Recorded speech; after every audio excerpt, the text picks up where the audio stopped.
In this video, I'm going to do some architectural photography in Colorado Springs, Colorado. I'm going to do the photo shoot, and if you're into Photoshop, stick around. I'll show you how I process one of these images in Photoshop as well.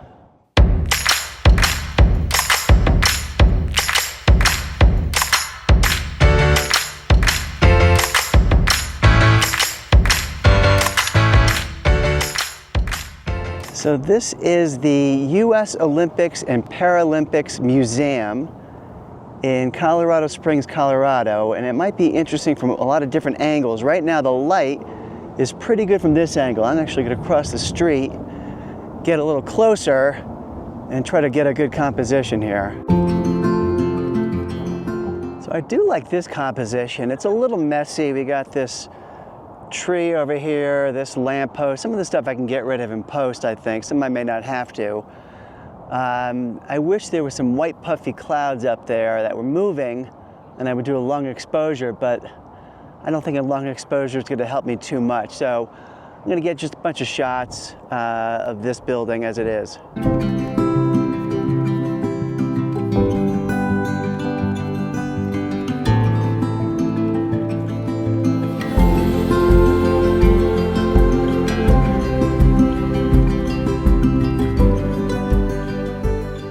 I got in a little closer. I'm kind of looking up, and it has almost like an abstract feel to it. So this might be a pretty cool shot too.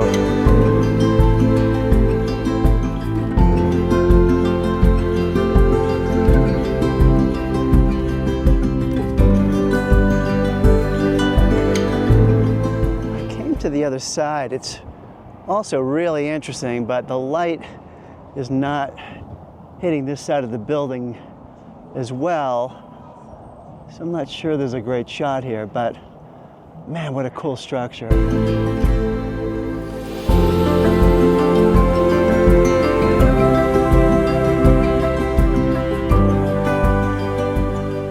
For a different perspective, maybe I'll cross this street and see what it looks like. I mean, you do have the Rocky Mountains in the background, which is kind of cool, but I don't know if it'll really, I'm using a wide angle lens, so it's going to be pretty small. I do like this view. It's actually a really clean image. There's no distractions in front. I got this light pole, which will be easy to clone out if I want. Get a little bit of a horizon in back of it, kind of on both sides. Again, the mountains aren't going to, I don't think they're going to register very well, but this is a really good shot right here.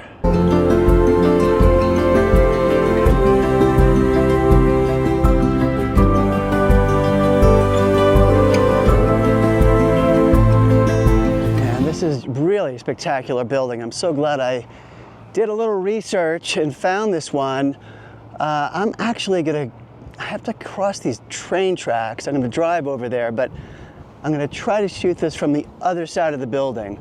I really don't know if it's going to work. I'll show you what it looks like anyway, even if I don't take any shots, but it might be interesting. Made my way around to the other side of the building, some other side of the train tracks now. And let me turn the camera around. And you can see, you get the building here, and again, this really cool bridge and staircase. I should probably get into this little lot here. There is a fence, and of course there's a sign that says no trespassing. Violators will be prosecuted. So I think I should trespass for half a second just to get this shot, and I'll sneak right back out.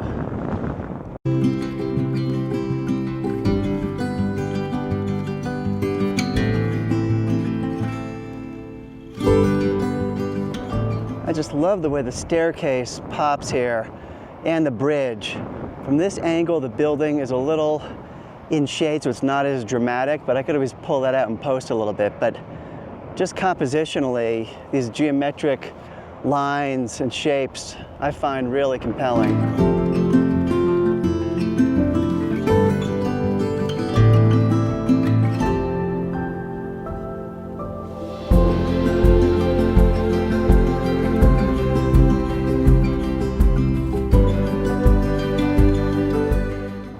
gonna go up on this bridge just to see if there's something here. I don't know, might as well try it since I'm here already. I came up the stairs, and this is a pretty cool shot. There is a netting on the side of the bridge that, I don't know if it's that distracting. I'll have to wait till I get it on the computer.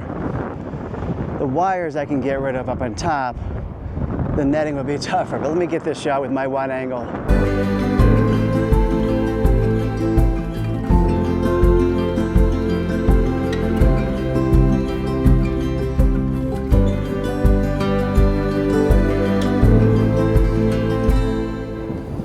Cross over the bridge. I don't know if there's a good shot from the other side, but again, I'm here. I might as well explore this building as best I can.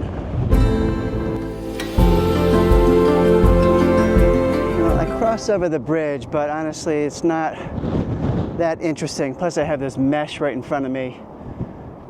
I do like kind of this angle. I don't know if I can shoot with the mesh though. Maybe I can poke my camera really close to it. Got my wide angle on, so I don't know. We'll try. Well, I took the shot. It's actually interesting, but that mesh is the real problem. Maybe I can get rid of it in post. I don't know. Can't tell until I get it on the computer.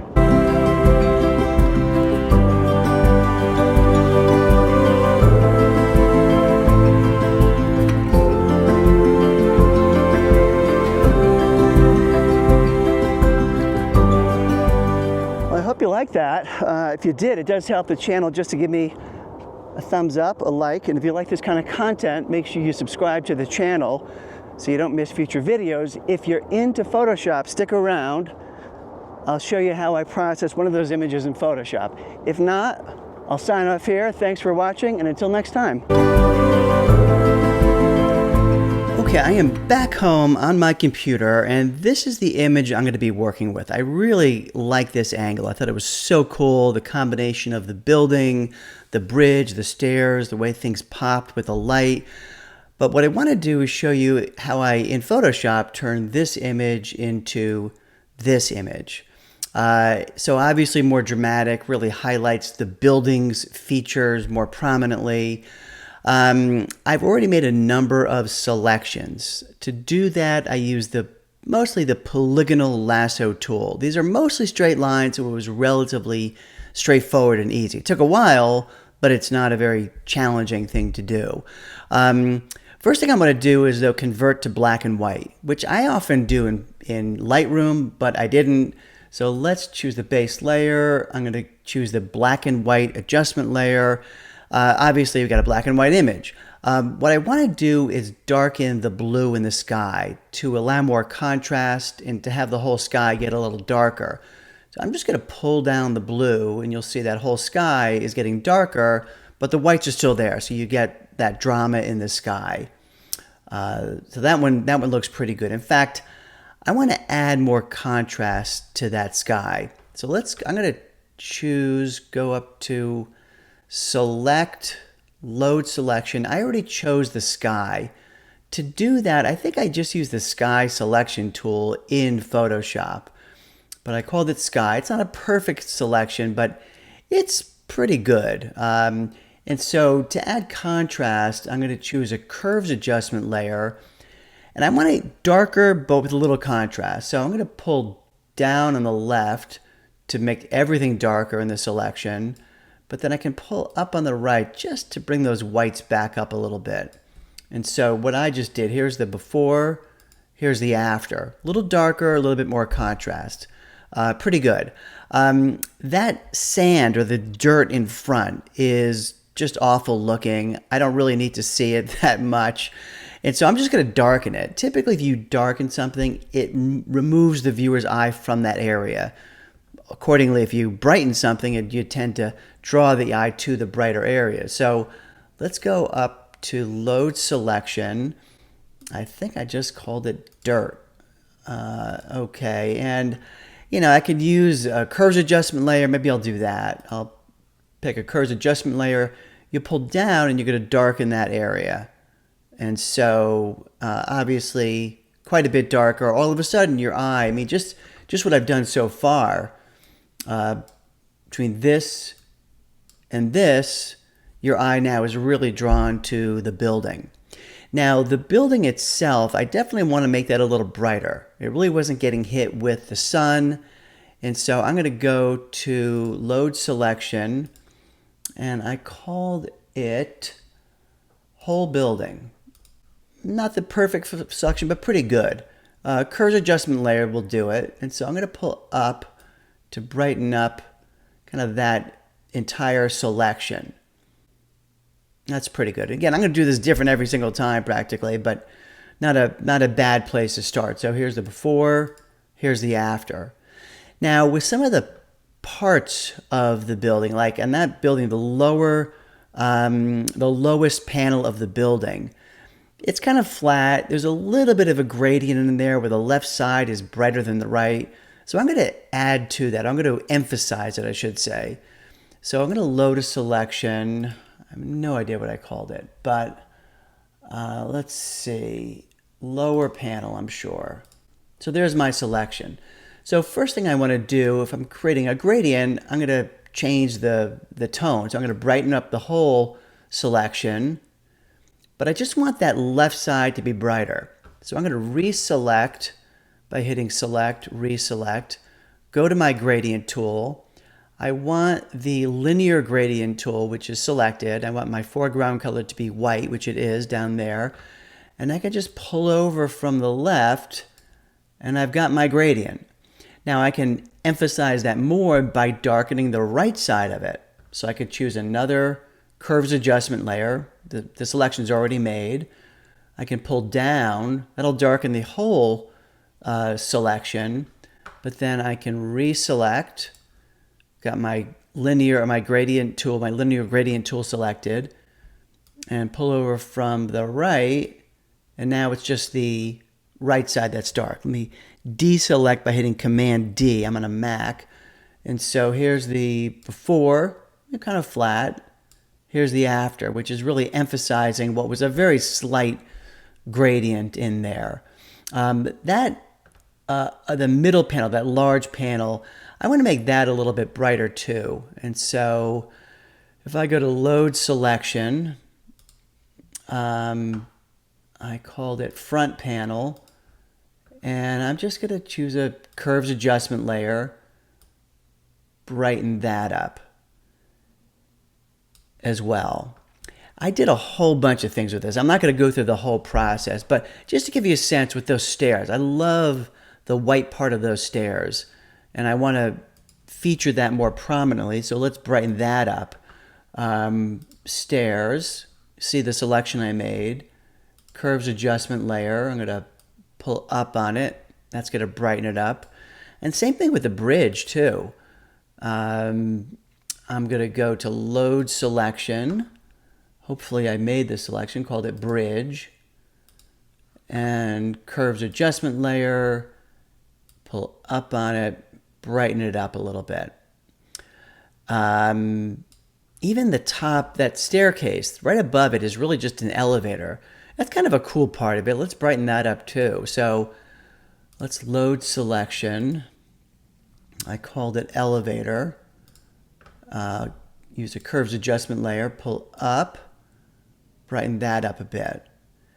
And so you get a sense of the process I went through. I did a lot more to it. In fact, let me just show you. If I deselect all of these, that's the beginning. This was the final version. And so I played around with other parts of the building as well. But give you a sense, I wanted to really feature the building and these shapes and these angles and these lines and the contrast as well. So this was a really fun shoot for me, and this was a fun, easy processing, really. And again, you could do this so many different ways. And if I did it again, I'd probably do it differently as well. But again, this is what I came up with. Hey, I hope you enjoyed it. If you did like it, give the video a thumbs up, a like. And if you like this kind of content, subscribe to the channel. You don't want to miss future videos. Until next time.